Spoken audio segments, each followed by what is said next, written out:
That's the grind, though. You got to enjoy it, though, because once it's gone, it's gone.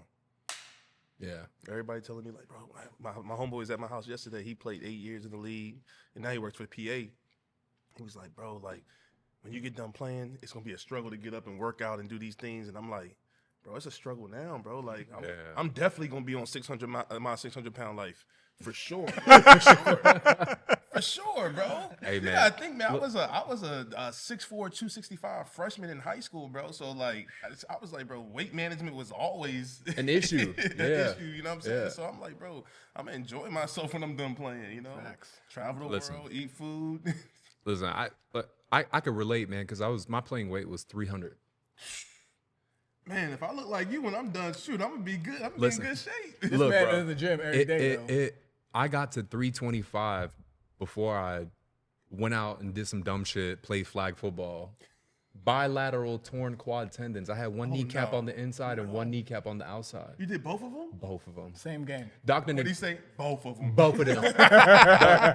So when I'm sitting in the ambulance, they take me to the hospital and they're like, how the hell did you even do this? And I was like, listen, don't ask any questions. I was playing flag football. I weigh way too much right now. And whoever you decide to give me, like, do my surgery, I want them to be working on athletes. Yeah. Like, I don't give me a Medicare doctor. For sure. Yeah. Dog, I went on my checkup a week later, and the Nationals ortho walks in, Dr. Nigerian. Okay. And he goes, yeah, I got your request. And as soon as I saw your injury, I said, oh, no, I got to take this. He said, I've seen one. He said, I've never seen both happen at the same time. I remember this. I mean, this was a while ago, and I was probably young in the league, maybe like my second year. And I'm watching a Thursday night football game. It was Houston versus somebody, and they got this tackle at right tackle. So I'm studying him, like watching him, like just trying to learn, because this is like my first or second year playing. So I'm still like, all right, bro, let me look at other tackles and see what they're doing. What can I add to my game? And I forgot who he was playing, bro. He caught a bull rush.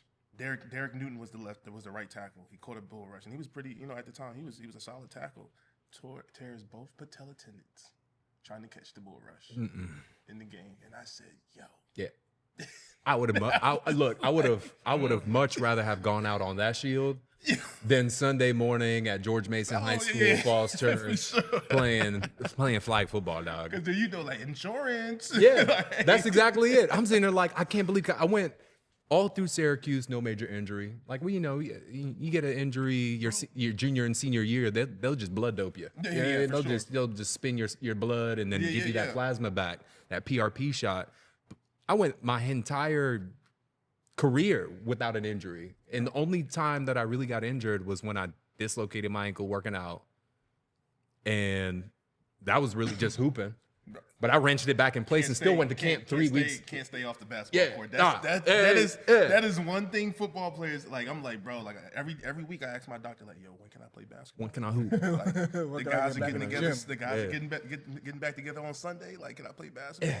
But I had the same thing, bro. Like, I went through college, everything, no broken bones, no surgery ever. As soon as I got to the league, first year, Liz Frank. Second year, torn adductor.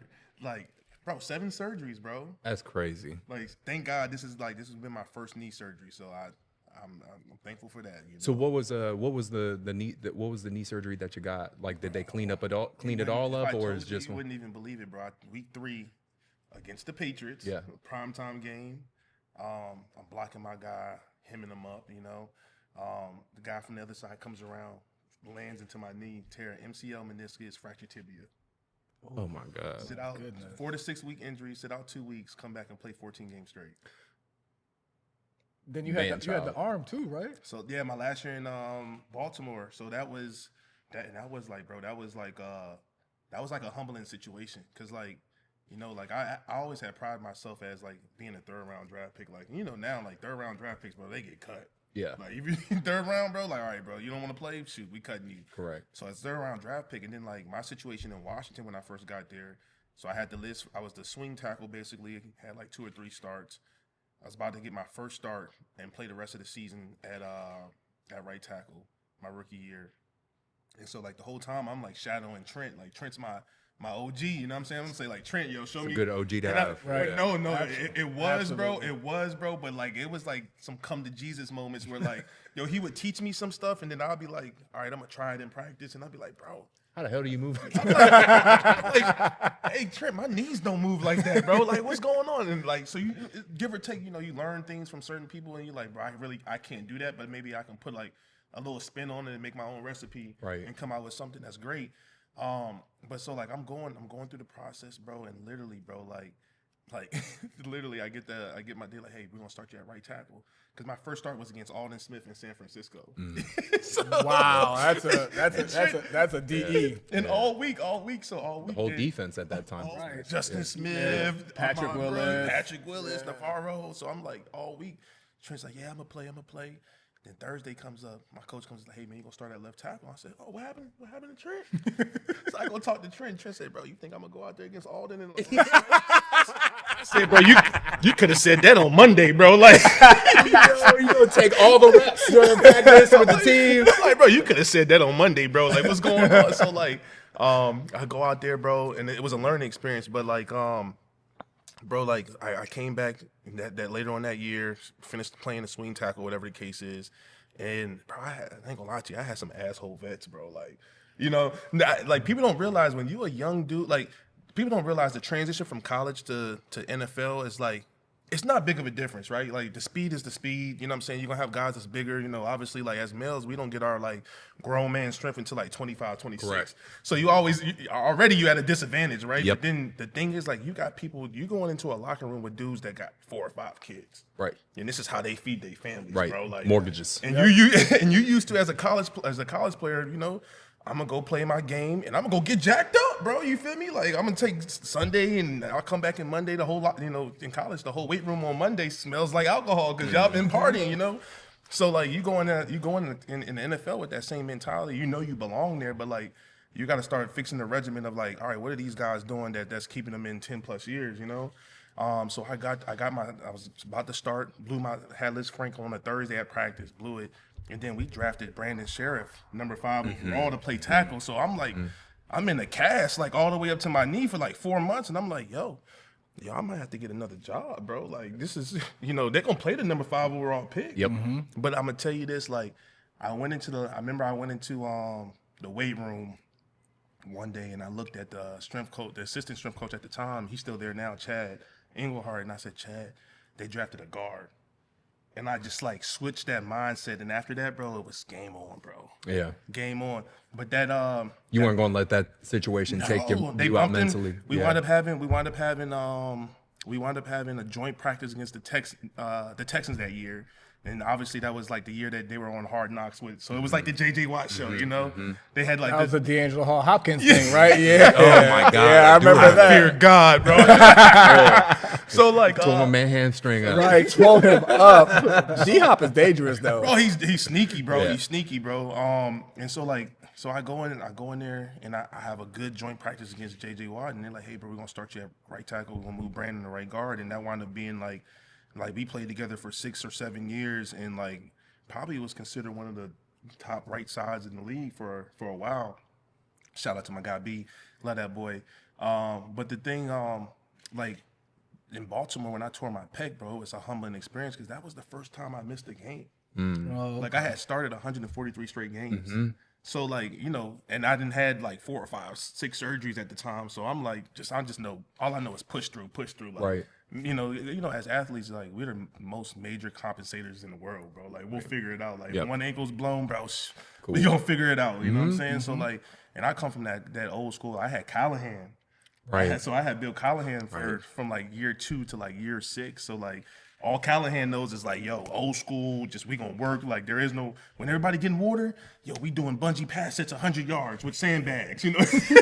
Oh my goodness, bro. So like he had embedded this DNA into the offensive line where like all we did was work. And so like that's all I knew. So like I tore my pec, took 2 weeks off, and I think 2 weeks off we were actually playing the Steelers that week. And then obviously, you know, as an athlete, when you get to go against a top guy, bro, like obviously you're like game on, bro, locked in. So I'm sitting on the sideline. It's the first time I'm sitting on the sideline, but I got tears coming down my eyes, bro. Because I'm like, as a person, I'm like, bro, I let my team down, bro. You Right. feel me? I let my team down. Took it I got to personal. be out there. Like, I'm looking at Lamar Jackson running around. I'm like, bro, like, if I was out there, I got you, bro. You know, like, Yeah. But it was like a humbling experience, and obviously, like the Ravens being a great organization too, like they understood, like the first thing they were like, bro, we're gonna put you on IR. Like you got a torn pec, bro. We're gonna put you on IR. And I had tore like 40%, and I was like, yo, no, just give me some time to figure it out. Like a week later, I was back at practice. Like I got to feel like that one time of being on practice squad because they was like, bro, we're not gonna throw you out there with the ones. You're gonna do practice squad reps. You're gonna go out there, and I'm like, I'm trying to maul these dudes because I'm trying to figure out how I can play. And well, wound up playing like we went into the playoffs. We lost in the AFC Championship against Kansas City. So the whole time I played with a torn pec, bro. That's crazy. That's crazy. But again, that's your DNA though. Like if you look at the history of Morgan Moses, like Meadowbrook to Fork Union, Fork Union to UVA. Out there, to that Meadowbrook out there. Bro, like your story is all about grind. Yeah. All about adversity, turning it around, and making every situation advantageous for yourself. So like that is your story, man. I think a lot of people, and a lot of people don't know this, bro. Like, bro, I grew up with a lovely family, mom, dad. Like my dad passed. Working on my relationship with my mom, but I was on my own at 14. That's crazy. So like when you say I was in the streets, I was in the streets, bro. Yeah. Like you know what I'm saying? Like I was in the streets, and so like that just kind of like helped me like build up like this callus on the outside of like, yo, nothing can affect me, bro. Like you can't take something away from me because it's already been taken. Right. So like my joy was like football. Like when I got on the football field, whether I knew what I was going to eat, where I was going to stay that night, bro, none of that mattered, bro. I was tuned in, bro. Like. And so, like, I was a 6'4", 265 freshman in high school playing tight end, DN, and quarterback. Right. Tight end, DN, and quarterback. Yeah, like, so, like, and I punted. You know what I'm saying? Like, so I was, like, football has always been my knack, man. I've always been blessed, obviously from the man above to, like, have these attributes and stuff. But, like, that dog, that it mentality, bro. Like, and we don't see it here. Like, we're in Ashburn, right. It's a different. It's definitely different. That's a conversation we have all the time. That they don't have that dog. And for me, like as a father, right? Like you always want the best thing for your children, right? So like obviously, like I sit here and complain about, man, Ashburn, but like it's a lovely place to grow, raise kids and things like that, but. Like I'm like, bro, can I drop my boys off in the hood and they be good, bro? Yeah, like, you feel me? Like it's kind of like you because I feel the same way. I'm down there in Bristol. I feel the same way down there because like I just say Bristol in that area, Prince William. It's just a whole bunch of country folk that want to be people like Ashburn. Yeah. They try to be people like, and it's like I always ask my wife that like, can we artificially create their hard? So we can get some dog in them, right? Because like this whole living on a cul-de-sac like lifestyle, like it's not going to do anything for my kids. Well, then too, like it's a different. Like we all can relate to this. Like it's a different era. Where like, bro, we didn't have all these PlayStation 5s, Xbox 360s. Like you did your homework. If you did your homework when you got home, that's right. And you was outside playing football, or you had the bicycle with the baseball card with the clothes pin on it, on the peg on the side, make it sound like a motorcycle. You knew where all your friends at because that's where all the bikes were. Right. You didn't have iPads, you didn't have cell phones, and that's crazy because like some of the guys that come in the league now, that's like, I was born in 2002, and I'm like, what? I said, I was like, you don't know what Dat Piff and LimeWire is? That's like, crazy. They're like, no, bro. What's a like, Napster? Right. You don't remember the Nintendo 64? You used to have to blow the cart. Yeah. You know what I'm saying? They don't know that, so they don't come from that era of like, they already come into this world with a edge up. You know what I'm saying? Because they have all these things. Like we learned football with pen and paper. Like they learn and they get digital forms. Yeah, they get digital forms of playbooks and things like Sent to that. their phone, you know what I'm saying? Sent to their phone and so like not to say that's a bad thing or anything. That's just the evolution of the world. But like just raising kids is just different, bro. Like, you know what I'm saying? Like, and I tell my kids all the time, and like, cause we go to Florida where I train in the summertime, and I make them train, and I tell it's this one kid, no lie, every day, bro. He's out there. It's 100 degrees. Like they separate the field, so you got the pros on one side, and they got the kids training on one side. Okay, that's pretty cool. cool. And this kid is out there every day getting just it, grind. helmet on, grind. Yeah. And I'm just like, I'm looking at my kids like, yo, you see this dude, bro? Like that's what you got to go up against. Yep. Because like you can be that guy in your area growing up. You can be that guy. But when you don't realize, and I had to experience that when I went to the Army All-American game. And like I'm thinking like, bro, 6'6", 330 senior, bro, like I'm it, bro. I get off the bus, I'm like, yo, that's DJ Fluker? Like he's 6'6", 350, size 22 shoe. Right. 90-inch arm span. Like, you know what I'm saying? And I'm looking like, yo, like I'm not the only one walking around this world like this. And like, so it's a, you know, I try to tell him like, bro, like you gonna come across somebody that's might be less talented than you. But like, bro, he got that dog in him, bro. Like you're not gonna outwork him. And them the guys that last, like we talked about earlier, 10, 12, 13, 14 years in the league, because those are the guys that you can say like, bro, he might be less of a talent, but I know when he gets in, you know, he might get beat against a Khalil Mack or a TJ Watt. Right. But assignment wise, he's on it. That was me.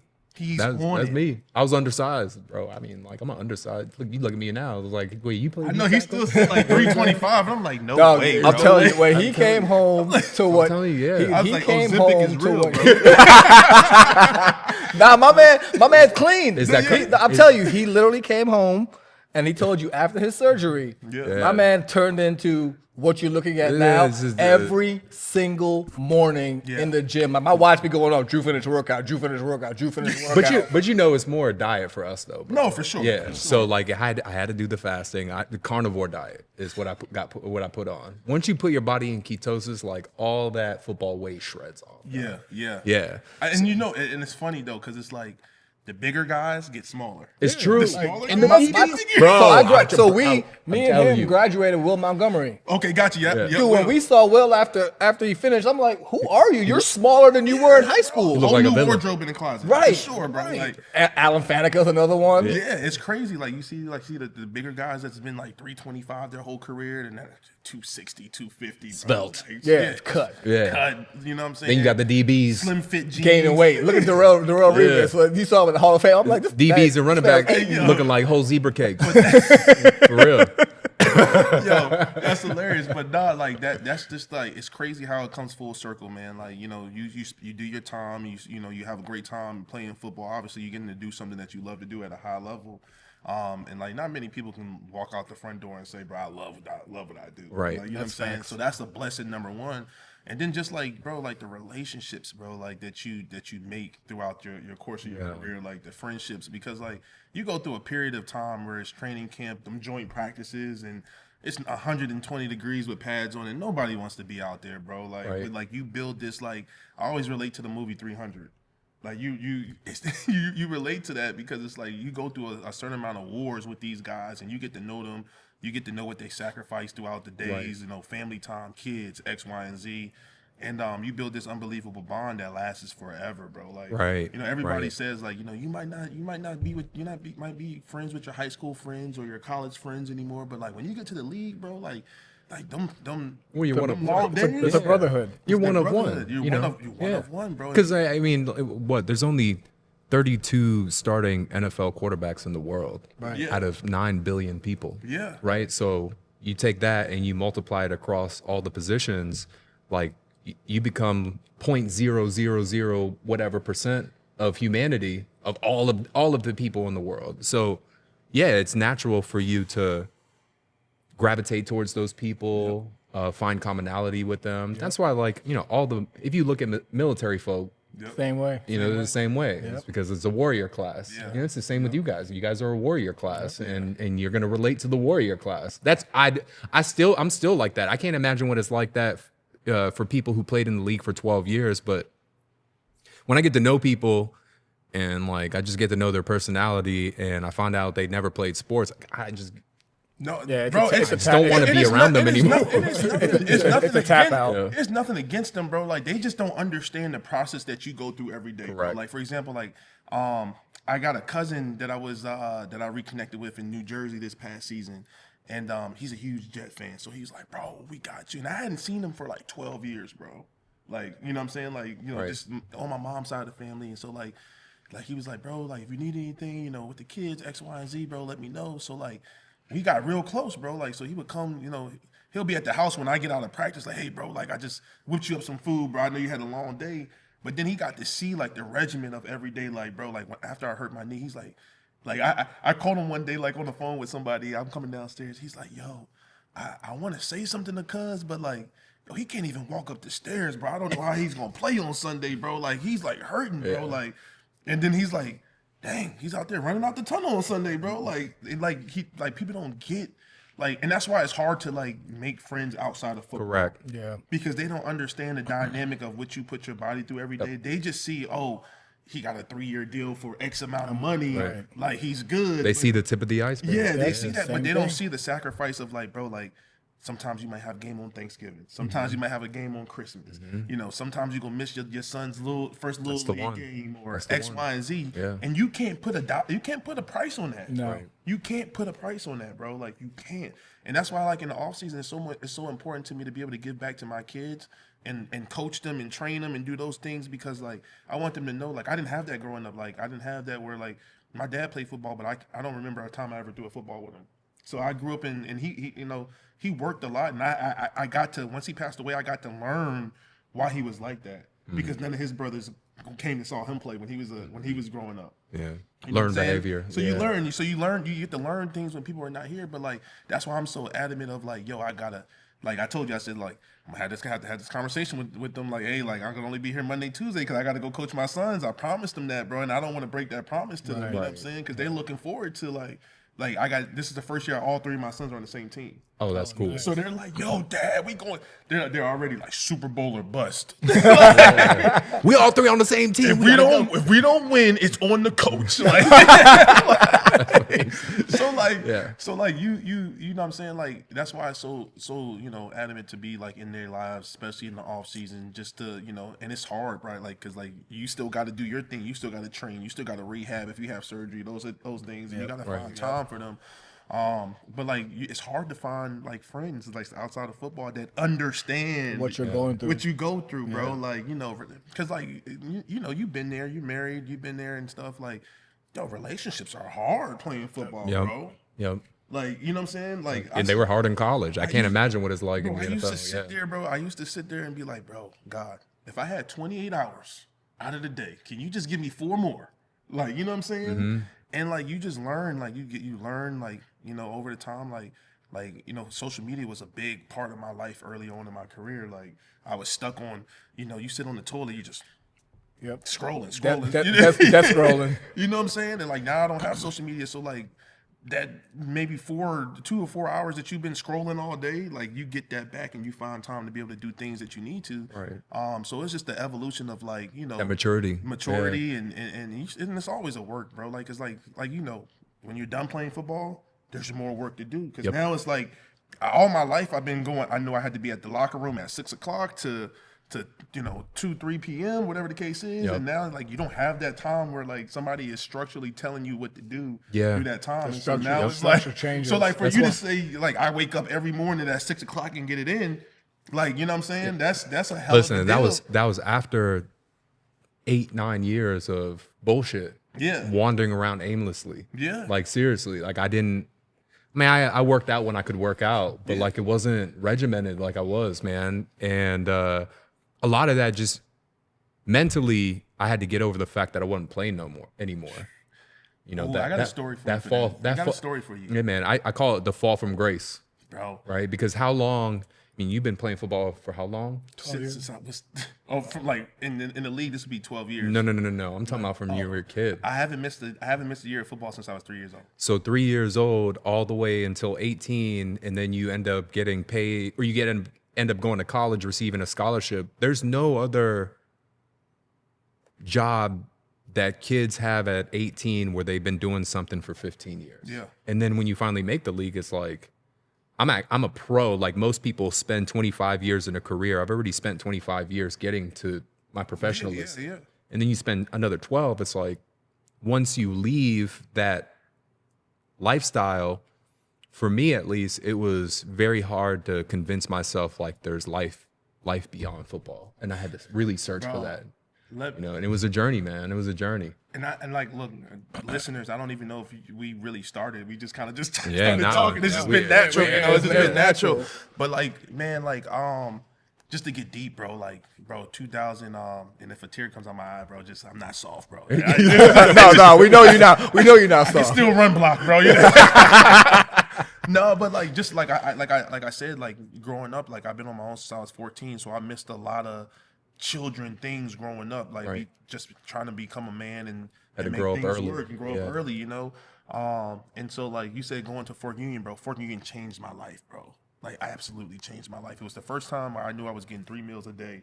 I didn't have to worry about clean draws or you know, fashionably looking like looking better than somebody else. Like we wore the same uniforms, bro. Right. Like, and I was in there with guys that had the same issues, like couldn't get to college because of like grades or whatever. I mean, I was in there with Carlos Hyde, Terrence. Did Webb. Marquise Sproul go there at that time?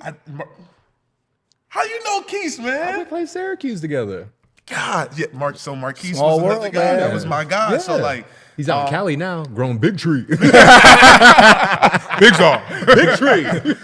But like, so I was in there with some guys that just like got it, bro. And that was the first time like we're like it was sink or swim, bro. I had a guy, so I had a great mentor, man, Latrell Scott. You know, he had his ups and downs too, but he recruited me at Tennessee. So I was actually committed to Tennessee before I went to UVA. He went to UVA after Philip Former got fired from Tennessee, and that's why kind of how I wound up at UVA. But like he was from Richmond. Okay. And man, beautiful wife, beautiful children, beautiful family, man. And like he knew, bro, like I don't know why he gravitated to me as a kid, bro, as a young man growing up. But he used to coach at Richmond too. So he seen me like 8th grade year growing up, coming to those Richmond, you know, team camps and stuff yep, like that. yep. And like he gravitated to me and was like, bro, like he kept me out of some like dangerous situations growing up. But like the dial into like what you say as like, bro, like 2020 was like the hardest year of my life, and it had nothing to do with COVID, bro. Like I knew I was a person, like I was struggling, like trying to find who I was, like because everybody, like all my life, I have been like Morgan Moses, the football player. Right. So I was trying to find that DNA. As like, yo, I know Morgan Moses, the football player, is a cool dude, but like, is Morgan Moses the person the cool dude? You know what I'm saying? So, and I was battling that, and I knew like, bro, I was in like year 6 or 7, and I was like, I know this road ain't gonna be here for so long. Like, so like, how can I try to find myself before it's all said and done? And I was struggling, bro. I was struggling in my relationship. I was struggling as a father. I was struggling just looking myself in the mirror as a man and like, who am I? And I called my dad, bro. Like, and I had some situations where like I had tried to take my life before that, bro, because like I had like everything as a kid growing up. Like I had made those things happen. I had got the big payday in the NFL. Right. I had the Rolls Royce. Right. I had the family. I had the big house. Like On your back, on your work ethic. I had all You those did, things, yeah. but I wasn't happy, bro. Like I wasn't happy. Like I could go to a store and buy whatever I wanted. But like that enjoyment of that lasts what, 10, 15 minutes, bro. Right. Then like, you know, you buy a Rolls Royce, like then you drive it around a couple of times. It's like, bro, it's just like the Crown Vic I was driving, bro. Right. Like just maybe a little bit nicer. Cup still empty. Yeah, so like the cup was still empty, and I was dealing with a whole lot of stuff of like taking care of my mom and my dad, who I was trying to have relationships with, and that became like to me like almost like a money thing, and so like I picked up the phone and called my dad. I said, "Yo, pops, yo," like he's like, "Yo, what's up?" I'm like, yo, I'm struggling, bro. I'm struggling as a man. Like I just don't know what to do, and I think a lot of it has to do with how I was raised. Like why weren't you there in X, Y, and Z? And I got the best answer a kid could ever get. You know, he said, bro, let's go sit down and go to counseling together, right? And so I'm like, all right, cool, man. And it's crazy to having these conversations, right? I was so messed up mentally to have this conversation with him, bro. I had this conversation while I was sitting on the toilet. Like, Oh, wow. Like, you know what I'm So saying? I got to call him now. Yeah, I was like, yo, I gotta call him, It bro. was Like, an instant moment thing. but 2 days later, he passed away. And so, like, that just, like, put me in a downward spiral, bro. Like, 2020, which was my last year in Washington, I was like, bro, I called him. I was like, bro, I'm thinking about stepping away from football, bro. Like, because although, like, we didn't have a relationship, training camp was in Richmond. So my dad was diabetic, long-time diabetic, dialysis, amputee. But he would make it out to every practice, bro. And there been days where, like, I would just walk past him, like, and not say anything to him. Oh, damn. You know what I'm saying? Yeah. And so, like, I got that, you know, he was like, yo, like, you know, I got you, bro. Let's go talk. He passed away 2 days later, bro. And the crazy thing about it, like, my brother was like, bro, I think you should come down to the hospital. And I was like, well, I'm gonna come down in the morning, bro. And then he passed over that night. And so, I decided to come back in 2020 and play, and I wound up having a great year. But what it did was it made me sweep a lot of things that I was dealing with internally under the rug, and just enjoyed football. And I became into this world of like, bro, I was acting out, I was doing things that I wasn't supposed to do. I was drinking a lot, I was like playing devil's advocate with God. Damn. You know what I'm saying? I was like, yo, God, if you just help me block Von Miller this week, bro, like, I promise you, like, I'll go get help, or I'll put this down. Man, how many of those been there? And then I if was you like, just help me out this one time, I promise you I'm going to be your strongest soldier. So I'm trying to play chess, and I'll be like, I'll go have a great game next week, same model. And I'll be like, yo, God, please, man, like, I got TJ Watt this week, man. Like, if you could just get me through this week, man, I promise you, man, like, I'm going to sit down. So I had got a counselor, man, and I was living in this circle of life, bro, and I couldn't get out of it, bro. I was trapped, bro, and I wound up picking, I don't know if you know Brett Fuller, Pastor Brett Fuller. So he's our team chaplain. Shout out to Grace Covenant. Grace. Yeah, Grace. So he gave me this little book, bro. It's probably like this big, and it was called, what was it called, man? It was, I can't remember what the book was, but was it a purple book? Purple book. Mm-hmm. You know the purple book, bro. And so Dangerous Prayers. It's called Dangerous Prayers, and it talked about, you know, being direct, like praying to God and telling him what you want, what you need, and stop beating around the bush doing it. Right. And so I started praying like direct, like, yo, God, like, I don't care how this happened. Because at this time, bro, nobody knew. Like, nobody in my family knew what was going on with me, bro. Nobody knew that I was having like suicidal thoughts. Nobody knew that. And so, like, I'm like, God, I don't care how this comes out, bro. Like, just I gotta change my life. And I had talked to my counselor multiple times, and like our deal was like, hey, after the season, let's go get some help, right? And so, like, I'm sitting there after the season. I tore my adductor week 2, played the whole season with it. So I was also dealing with that, like, and everybody knows if you have surgery in the NFL, bro, like it's stressful because like you got to have surgery after the season, and then you're trying to rush yourself back. Yep. So you can be a part of that 53, and you don't get you because as an older guy, you don't want the guy behind you to sniff out and start feeling himself, and then you like, dang, bro, like, you know.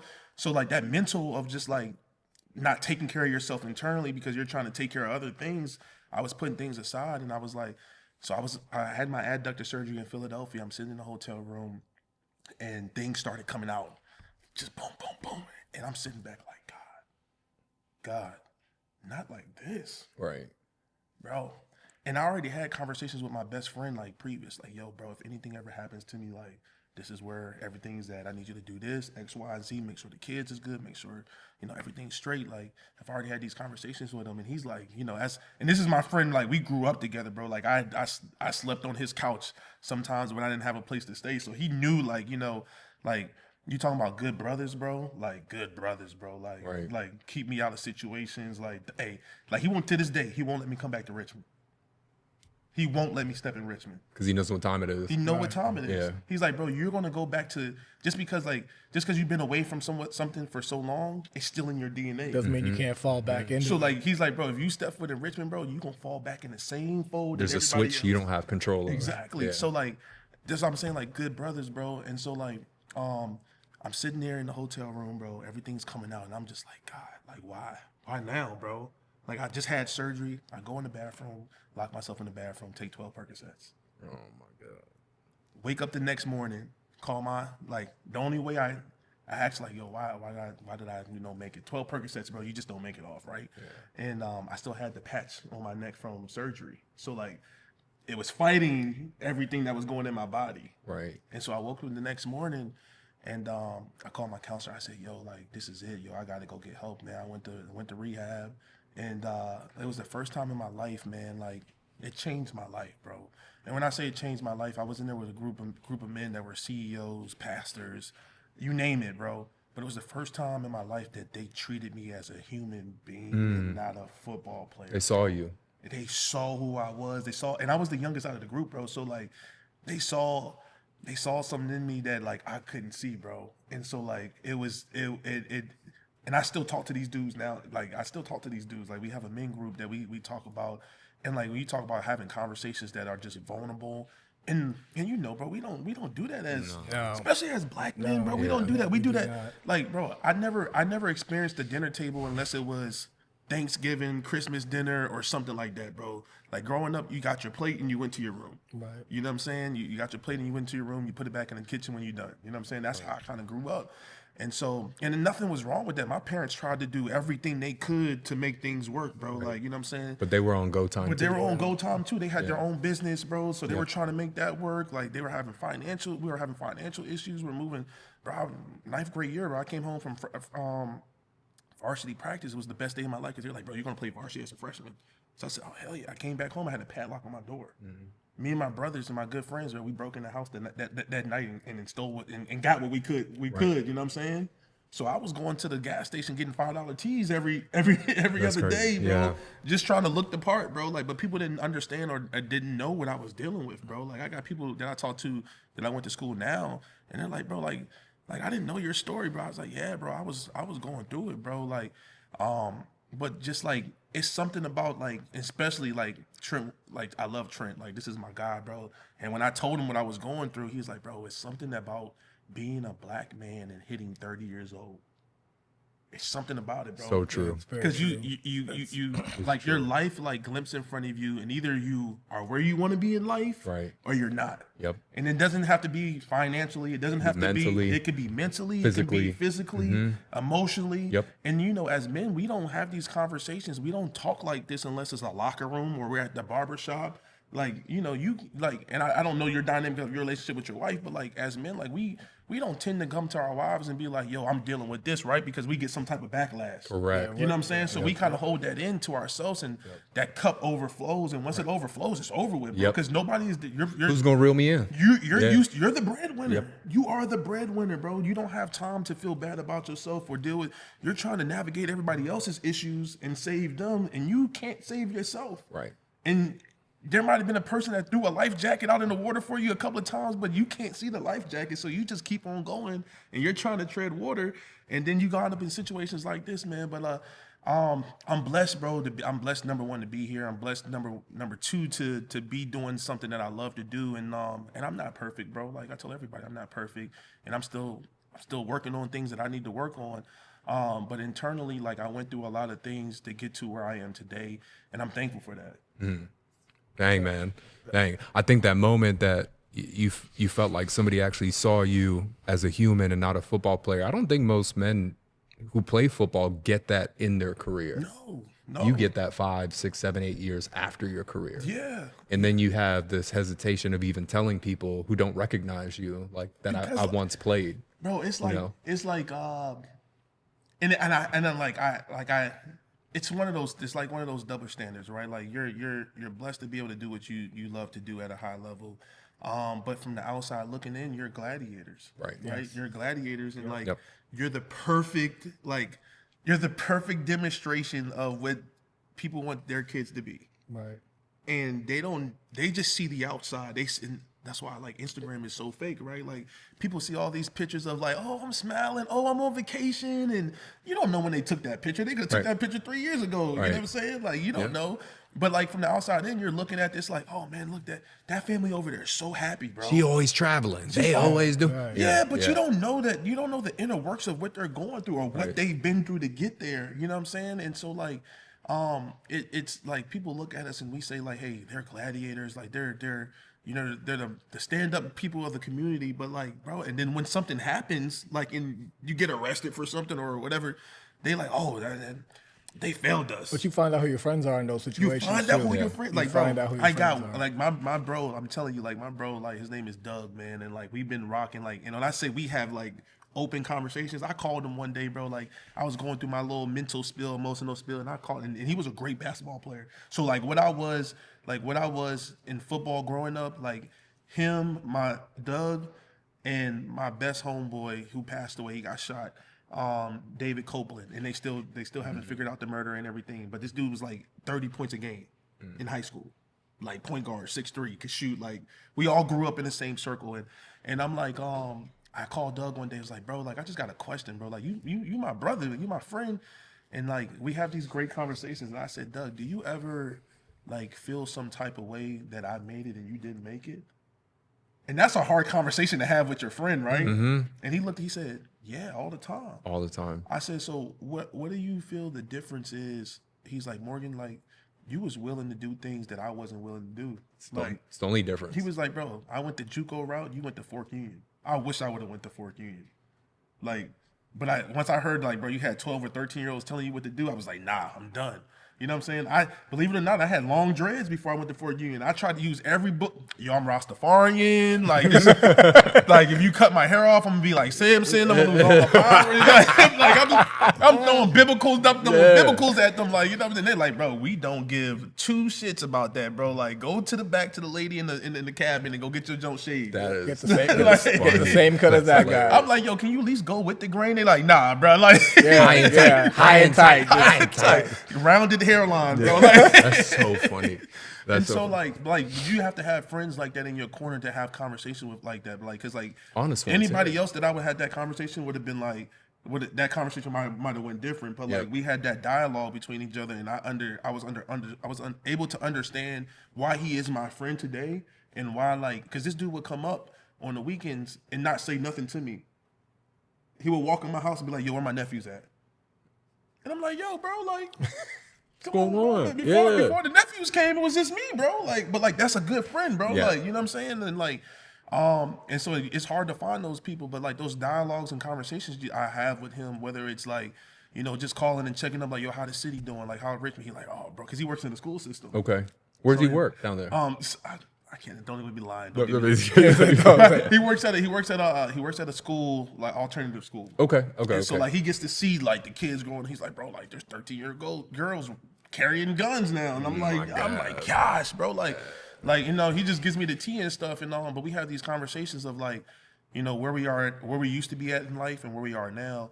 And that's just the evolution of life, man. You need those people to kind of keep you up when things are going down and things are not going the right way, man. Because like he understands, bro. He understands like what I do, who I am as a person, and my failures. And he never looks at me different from my failure. He's just like, hey, bro, like you got to get back on the horse, strap up, and keep it going. Right. And you need those people in your life. You do. Yeah, absolutely. It's good to have those, and you know, like that's he. Oh, that's me? Yeah. This dude took us on a trip to Syracuse and whipped us into shape and stuck us in the gym and was like, y'all need to work out. And we've been grinding with him since on his hey man, his I need y'all around for a long time, man. So like that's the guy for us, me and the guy behind the camera here, who is like your friend Dave. He'll shoot it to you. He'll shoot it to us straight. He don't care about our feelings. Yeah. And sure. I don't say he doesn't care about our feelings, but it's those conversations that we have to have that we may be avoiding.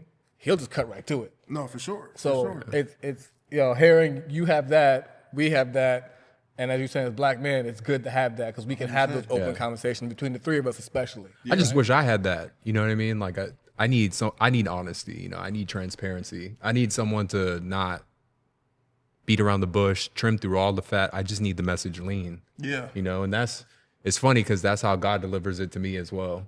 Like he don't trim any fat around it. He's like, this is my message, and I'm gonna punch you in the face with it. No, for sure. It's gonna be all filet mignon. It's no ribeye, no nothing. You're not getting any fat. Like it's gonna be real lean, and it's easy for me to digest that type of message than it is to digest bullshit. Yeah. No, yeah, you know for sure. Mean? For sure. And I think that just comes with being an athlete, like coaches screaming in our face and just, you know, especially the higher level you get, like the more honesty you're going to get. Bro, and that's the thing is like my trials and tribulations are a testament of who I'm trying to become as a person. I'm not there yet. I'm not gonna lie and say I got it all together. No, man. You know, I'm still learning how to be a father, bro. Like, you know what I'm saying? Like, because I just didn't have that. Like, you know, like I was looking on BET to look at father figures or you know, Carl Winslow was like, I have a dad. How would Uncle Phil handle this? Right, exactly. We're all raising boys. All three of us are raising boys. So, and I got three of them, and I tell my son all the time, and my oldest one, and he's athletically blessed, and he's smart as heck, and like he tries to outsmart me all the time. And I tell him all the time, like I said, bro, like you want to be great when you want to be great, but that's not it, bro. Like, and I try to tell him, it's hard, like being a father, and like I got good coaches around me that like, hey, bro, I'm gonna talk to your son, you talk to my son. You know what I'm saying? Because it just hits different coming from a different male figure. True. And so like the coaching staff that I'm with, like we created this bond where like, hey, sometimes like you might have to go talk to my son about something that I can't talk to him about. Because if I go talk to Isaiah about him, you know, you get you know, it's hard being a coach and a father on the field. Right. And so, but like I tell him all the time, I said, Isaiah, like you got something that I didn't have, bro. Like you're talented, athletic. Like mind you, he's 10 years old in a 9.5 men shoe. Right. So like, damn. Like it's like okay then. Well, like, damn. Well. but I tell him all the time, I was like, bro, because we'll go places and he'd be like, Dad, you know the coach from LSU, you know the coach from Florida. I'm like, yeah, bro, they all recruited me, bro. Like I know these guys. Like, you know the running back coach at the Patriots. I said, yeah, like Yeah, bro, you're plugged in. I was like, bro, he was the running back coach at the Jets, but he also recruited me when he was at Michigan. Right. You know what I'm saying? So like, It's a small world. so it's a small world. And I said like Fraternity, yeah. But when he like doesn't do things to his ability, and I know he can, I look him in the face and I tell him, I'm straight up, I said, bro, you want me to call these coaches and tell them that you're the world's best receiver, linebacker, whatever it is. I said, bro, I'm not gonna lie to these coaches. You got 2 little brothers behind you. So if I sell these coaches a dream about you, what you gonna think they're gonna do with their 2 brothers when they figure it out? Yep. You know what I'm saying? So I'm like, bro, like you are the standard. Right.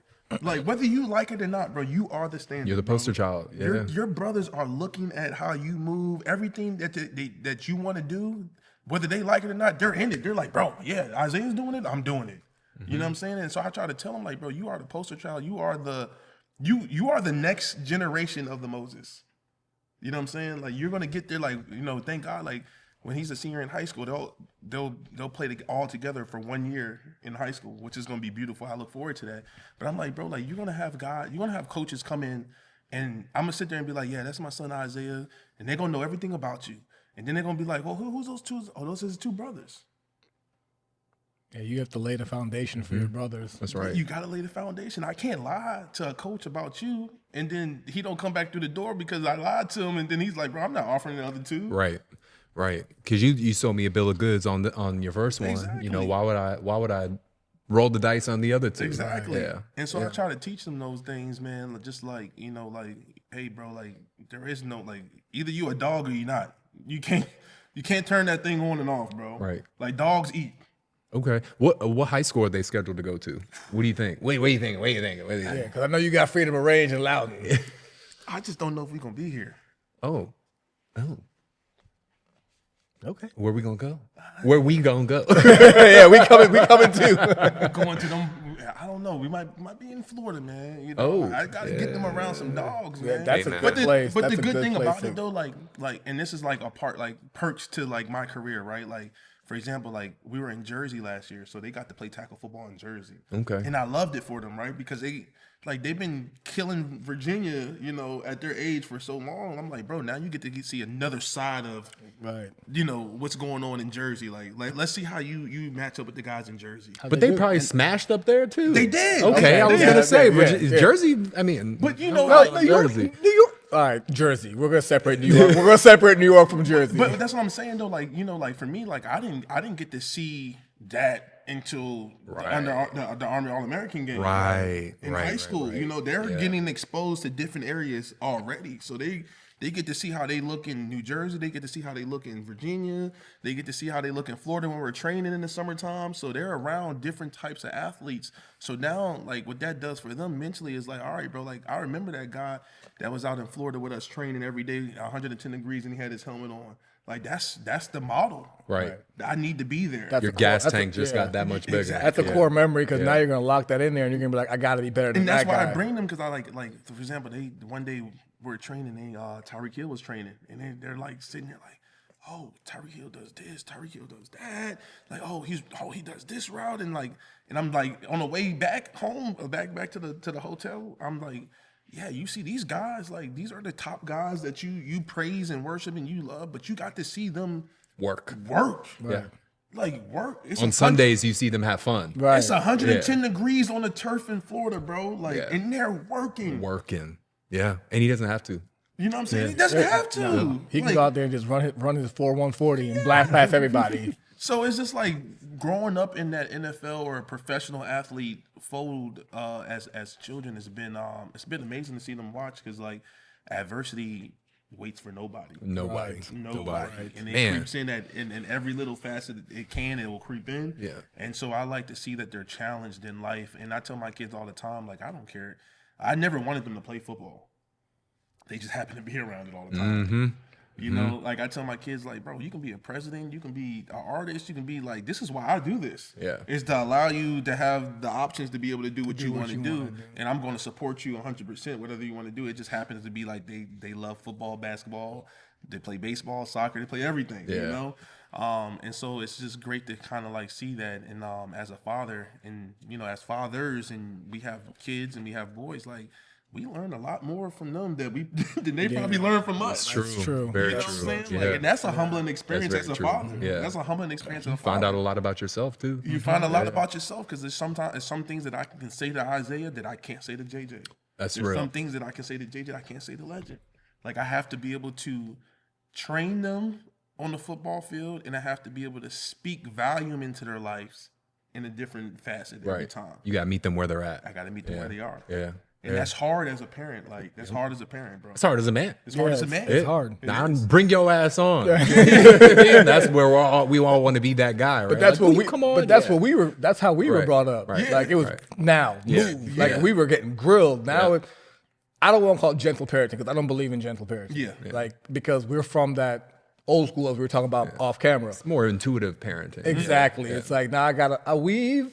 I'm still iron fist, but I weave a little bit more with him because I want him to kind of follow the right path. Now we both have soon to be 3-year-olds, so we're not iron fist. We're not iron fisting I got yet. 6, 9, and 10, so it's a different. We're not iron fisting yet, but it's coming. At 3 though, I'm sending him to Camp Moses though. Right. But for sure, you gotta.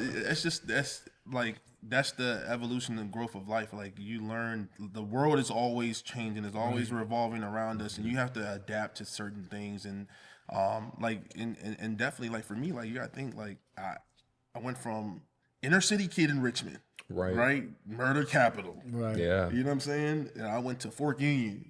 And then, like, I went to a whole different world at UVA where, like, I was like, yo. You went from murder capital like, to bro, military suits. You got to understand, bro. I was driving a 2002 Crown Vic at UVA. Wine country.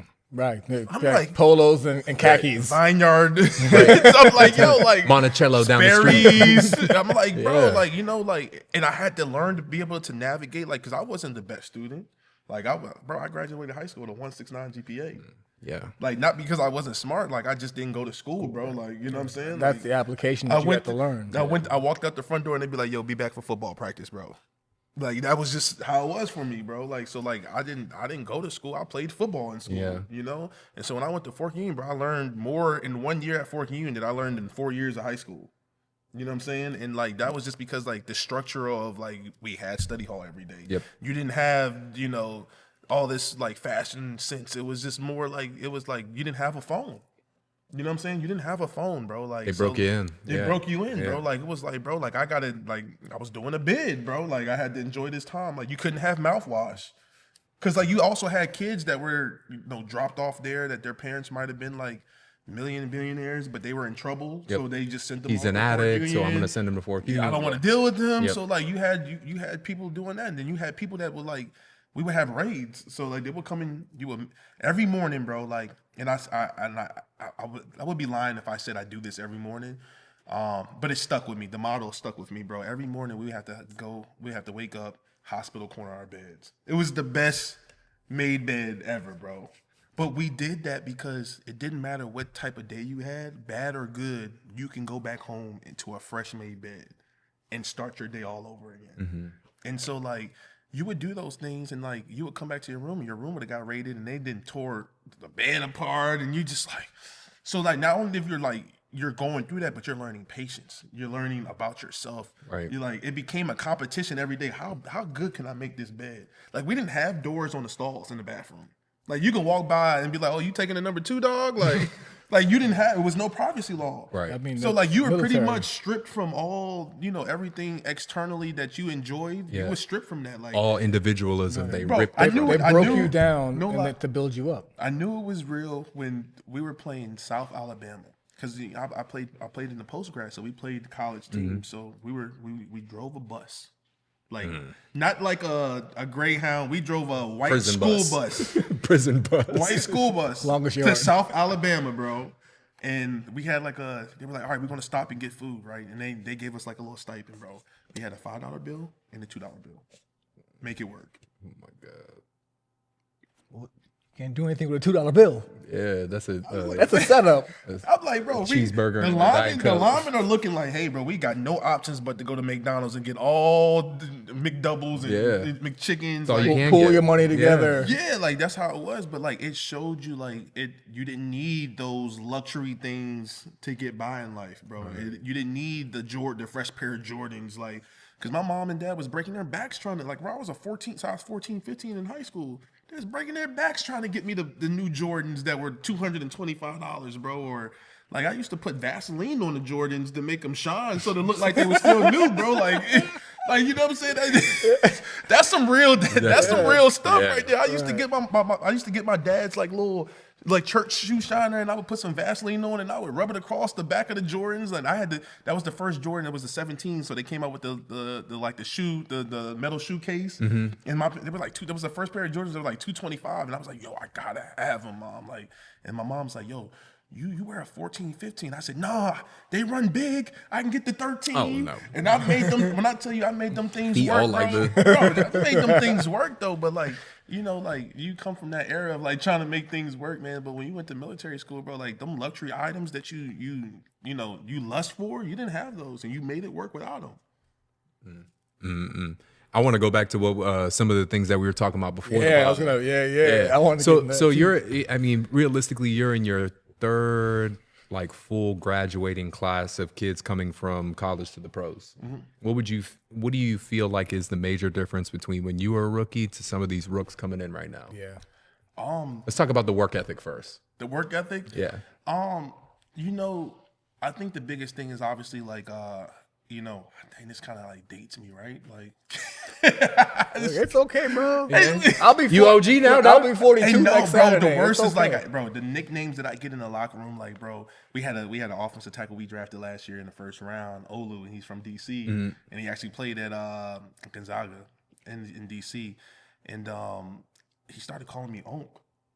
Yeah. These young kids like calling us I Unc. was Yeah. like, yo, what's up with He's like, yo, what's up, Onk? Like, I'm like, yo. You know, what's funny is that 35, we're still, or 34 or 35, you're still young. Right. Like, young, you're a bro. young buck. Like, Yeah. like, yo, what yeah. up, Onk? And I'm like, but like, the difference is, bro, like, bro, this NIL and like, and let me speak clearly about this NIL. Like, you know, as an athlete that went through it, that like I was that guy that was on cups in the stadium in at UVA. I was that guy that, like, I was like the first 5-star that went to UVA in a long time. Like, so like, you know, I was the number 2 player in 2 or 3 player in the state of Virginia. So going to UVA was like big, like, oh, keeping home talent. But like, I remember the days of, like, bro, having to make fake receipts to get by. Like, you know, we talked about it earlier, like sharing Chipotle bowls with your homeboy. Yo, let Fast me for get that, check. bro. Yeah. Fast for check, waiting for that to kick in, bro. Like, I didn't have a car until, you know, I got a fast for check, bro. Like, you know what I'm saying? Like, I bought it off Craigslist. Like, you know, that was the lifestyle that you know, coming out and going to college and stuff. And you know, now you have NIL, which is like very needed because, like, you know, these dudes are sacrificing their bodies to fill these stadiums. Like, you got to think, bro, like, Tennessee has 110,000 people that is slam packed every Saturday, and these kids weren't getting anything. They're just the colleges were benefiting off of it. And especially like the guys that, like, you know, we had this one kid, man, that was at UVA, and I can't remember his name, but I think he went to Woodbury Forest. And you might have heard this story. He was a quarterback. He got hit a weird way and got his leg amputated. Like, right? But he had offers from like UVA, Wake Forest, like, you know, and he wound up going to UVA. But like, think about that kid, bro. Every dream and aspiration he had before he got hurt was like in his hands. Like, he had secured a amount of scholarships, and then like just took one bad hit, and his career was over. Yeah. And he fought. He tried to battle with the NCAA and try to play with a prosthetic leg and everything. Like, he fought, bro. Like, and I loved that fight that he had. But like, think about it, he got nothing. Nothing. Nothing Zero. out of it. Yeah. Nothing out of it. Or the guys that like tear their ACLs or multiple ACL surgeries, and you got to think, like, back in our day when we played, ACL was like, the ACL. ACL was the ACL. It was no 4-month recovery, bro. It was like, yo, like, tore mine 4 times. Yeah. gosh, and you're still walking. Poor little Ting. But no, like you think about it, like guys are sacrificing their bodies in college and like they're getting nothing of it. And I'm not gonna say nothing because education is obviously always going to be. Right. But like these teams and colleges are making millions of dollars off of these players, and like they're walking away with not an opportunity to go to the NFL or play on a professional level, right?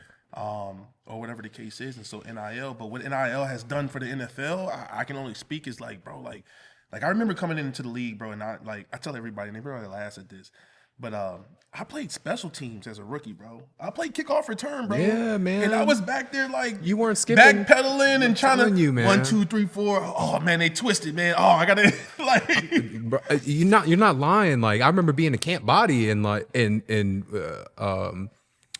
saying Terrence Knighton. T Knight.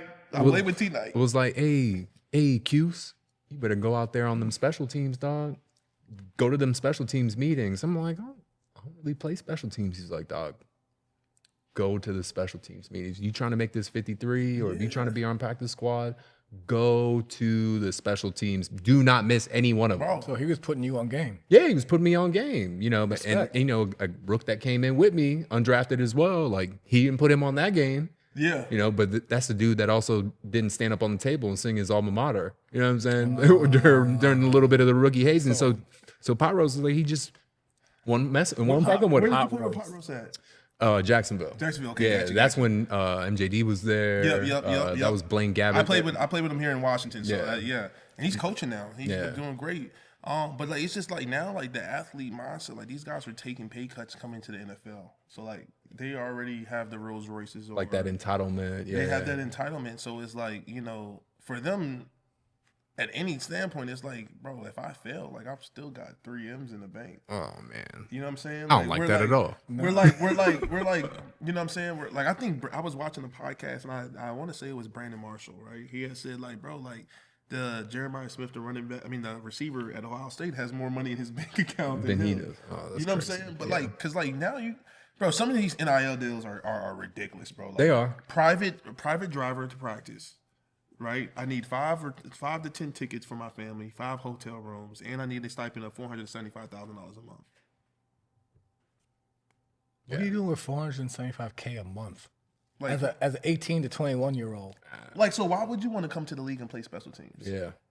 No, why would you want to go to the league at all? Right. Like, bro, 7. Like, I'm trying to play 7 years in college. Mm-hmm. Like taking up every. That's what they're doing. I'm gonna play 7 years in college, bro. Like, and be done.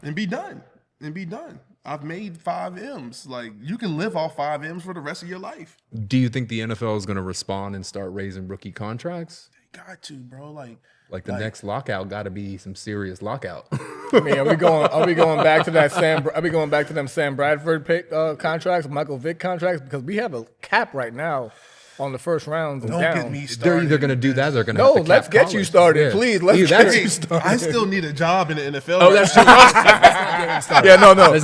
Don't get started. Yeah. I still got to show up in the locker room in a couple of weeks and be like, "Yo, hey, bro, we heard about that podcast, brother." No, I think because they either got to raise it at the NFL level or they have to cap it at the collegiate level. I think capping at the collegiate level should be the move. They're gonna have to. They're gonna have to figure out a way because I just know as a guy that's being in the NFL, bro, like I'm not gonna stand for a guy making more money than me in college. Like that's wild. Yeah, that's wild. Like think about like for example, like the running back situation, which sucks. Which sucks, bro. Like the fact, and I tell everybody this: if you're not like a top 10 pick in the first round, get out, go to the second round. Why? Because you're gonna play 4 years. Like especially as these running backs, think about I'm not gonna put a name on. I'm just gonna say he's just like such and so, right?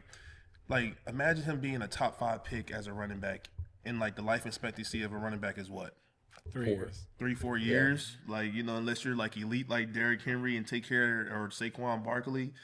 So you think about it like I'm playing on a 4-year deal, right? Then they don't want to pay me, right? Because I'm a running back, right? So I'm gonna tag him. That's 5 years. Your expiration date was what, 3 to 4? Mm-hmm. Yeah. Shelf life is not a bit long shelf life. You know what I'm saying? So it's like, bro, like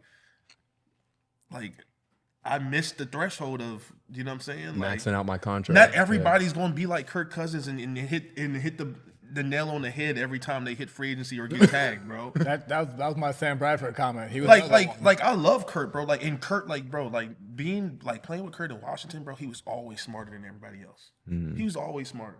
He knew, like, he had this, and I'm gonna say this. Probably one of the most humbled guys I've been around in the league, but most like faith-based. And like when I say like nothing bothers him as a person, and his like lovely wife who upholds him as who he is and shows that who he is. Like people say Kurt's corny. I'll be corny and make 180 guaranteed. right. And do it in a way that doesn't bother me or doesn't sacrifice my relationship with the man upstairs. Like, that's not corny. That's dope. Yeah, super dope. Like, that's gangster, bro. Yeah, like That's what people don't understand, right? that's gangster. Like, you know what I'm saying? Like, I remember when Kurt, like, bro, Kurt got paid in Washington. He bought like a 2012 Mercedes, and we're sitting there like, bro, like, you just dropped 25 M's on the franchise tag, bro. Like, you got a 2012.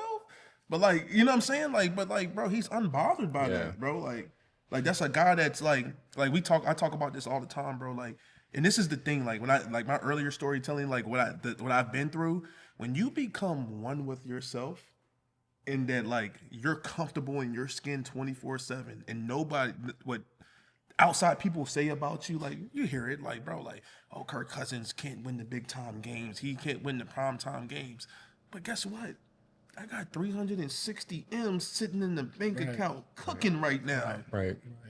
So you can say whatever you want to say about me, brother. Like, you know what I'm saying? I don't have to worry about nothing in life. My kids don't, my kids, they kids, you know what I'm saying? It's easy to sit behind your keyboard on your phone, out of shape, never played the game, never played any sports, and talk trash about athletes. Yeah. It's super easy for those people to do it. People don't put it in perspective. Like, I got $500 million in the bank account. All I did was chase a dead pig up and down a green field my entire life. Right. You're in a hamster wheel that you don't even like. Right. You wake up every morning, you hate going to work. I just had to chase a football. And like, and respectfully, like we need the media. Like we wouldn't, football wouldn't be what it is if we didn't have media and these TV deals. And like, 'cause now you look at it like, bro, like you turn on the TV, got games on Netflix and Nickelodeon and Amazon Prime and you know, all Hulu, these, you know all what the I'm saying? things, But as far as like just like the athletes, man, like the athletes are always going to be more talented and more talented. Like this is just the Every year. generation. Every year somebody's popping. It's gonna get better. Bigger, faster, stronger. Like, bro, I got the like, and like I'm gonna tell you one person that I'll sit here and say that's like you talking about unbelievable, bro. Like bro, unbelievable. Lamar Jackson. Like Lamar, my locker was beside Lamar's for 2 years, and the relationship that I got to have with him, and the relationship my kids got to have with him. They call him Uncle L. And like, there's not too many people that like you can sit there and say like I'm comfortable with my kids being around. Like, you know what I'm saying? Like, you know, just as a man, like you don't want everybody, you know, touching, you know, no, it's true. It's true. Or embedding things into your Impacting life of your them. kids. You know what I'm saying? But like, bro, like I remember when like Lamar was going through his contract stuff, right? And they were breaking him down, like from each and every way, like just like from people around him, people in the building, other teams, like electrifying dude, bro. Like he got picked in the number 32, bro, after having probably the best dynamic quarterback career in college since Michael Vick. Right. Heisman Trophy winner, everything. Yeah. You know what I'm saying? Like He was fun to watch. He was fun. He's fun to watch, bro. But like when I say, bro, like he is committed to himself. He doesn't care about like, bro, like you hear people say, oh, we can't understand what he's saying. He's from Florida. Or he's not marketable. He's not marketable because how he wears his hair or how he walks around. And like, bro, when I say that dude is so comfortable in his skin, bro, like that mentality of being so comfortable. And like when I say this, bro, like he doesn't care about any of his stats. Doesn't care. He just wants to win games. Just wants to win. I think I saw that in the playoff game, this most recent playoff game. And like when I get that vibe from him, when I tell you, like when you're a teammate of him, like when I went to Baltimore, like it was very special, right? Because like all my career I have been with Trent, and respectfully so, like it's Trent Williams, bro. Like the best left tackle walking on this earth, bro. But like I didn't get to do certain things in my career because we had Trent. Like if we was gonna pull the tackles, we gonna pull this dude that run the 4.6, bro. You feel me? So when I got to Baltimore, it was like, oh, you can run? I said, yeah. So like I felt a part of the team because they were like, well, shoot, bro, we gonna pull you and we gonna let Lamar follow you. So like, you know, me and L had a different relationship. Right. I would be like, yo, L, just find me, bro. I'm going, bro. Like, you know what I'm saying? And like, it would look that cool. hurts my heart because I remember him pulling against the Dolphins. And just blasting my defensive end, and I'm sitting there like, I know that guy. But like, bro, like a guy like Lamar, like who is unselfish, bro, like that makes you want to run through the wall for that guy, bro. Like, absolutely. There'll be times that we're blocking 15 seconds for him, and you don't see anybody just, we're just out there, okay, let's go, because bro, he's great. He's a greater person than he is a quarterback. Wow, that says a lot. That's great to hear. And the people around him, like his mom, bro, as solid as they come, bro. She will not let anybody penetrate that dude, like from the outside with bad words or whatever the case is, whatever you want to make up and try to make who he is as a person outside of football. Like his mom is like, she's a soldier. That's good. I like it. Got good people around him, bro. 100%, bro. That's good. Dope, bro. Like dope. I'm a fan anyway. And speaks about God, and like he's an advocate for God. And I love that. I remember one day we were sitting in our lockers and we're having this conversation about my life, and he looks at me and he says, bro, you're one of God's soldiers. I said, bro, that's gangster. That's gangster, bro. Yeah, for real. You know what I'm saying? Like, that's Lamar Jackson, bro. Yeah. And you got anything else, B? Man, look. This has been great. He took it away. I loved he did. it. He took. We didn't even do the intro. We did no intro. I ain't do no intro. I had a Shannon Sharp intro for you and everything. Coming out of Richmond. Let me. No. That's why I looked. I was like, yo, I don't know if we really started.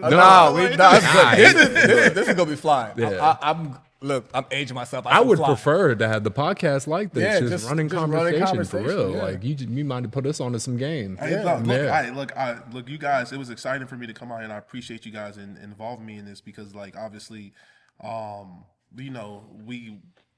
want to talk about life and you want to talk about things, but like you want to have the right platform to do that as well, right? And you know how the media goes. A lot of people spin words and X, Y, and Z. But to have a safe place to be able to have conversations and like dope conversations, bro, like, and be able to put this out to people who are actually going to listen and understand, what we go through every day as people, as humans. Humans, man. That's what I loved about this conversation.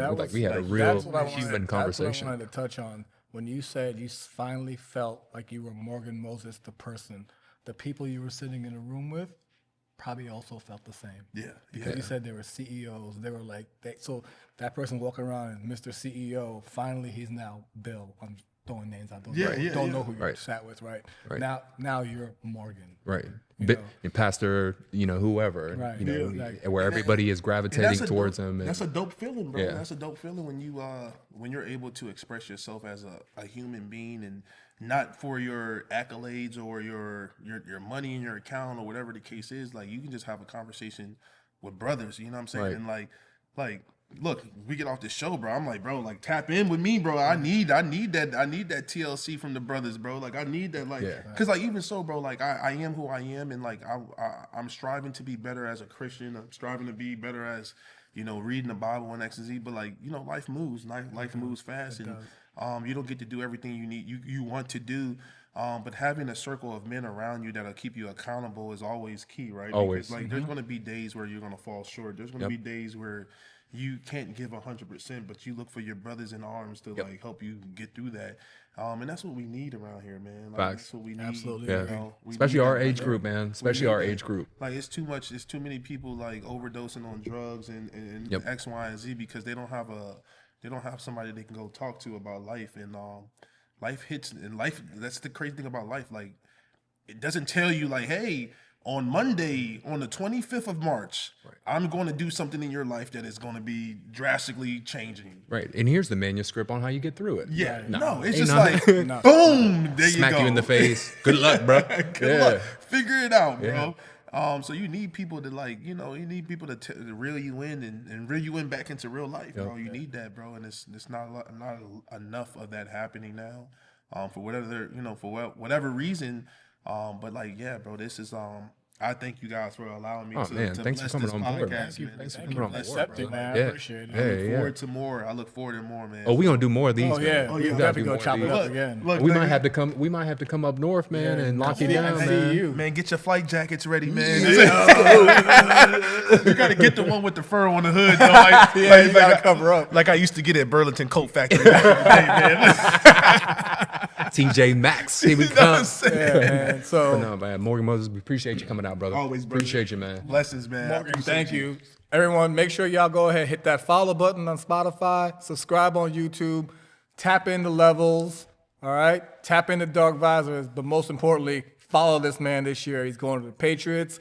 He's going to kill it, except for 2 games a year because I'm a Dolphins fan. You know what I'm saying? Nah, man, I thank you so much. Really, Always, really man. appreciate you, man. Blessing, brothers. Yes, sir. Yes, sir.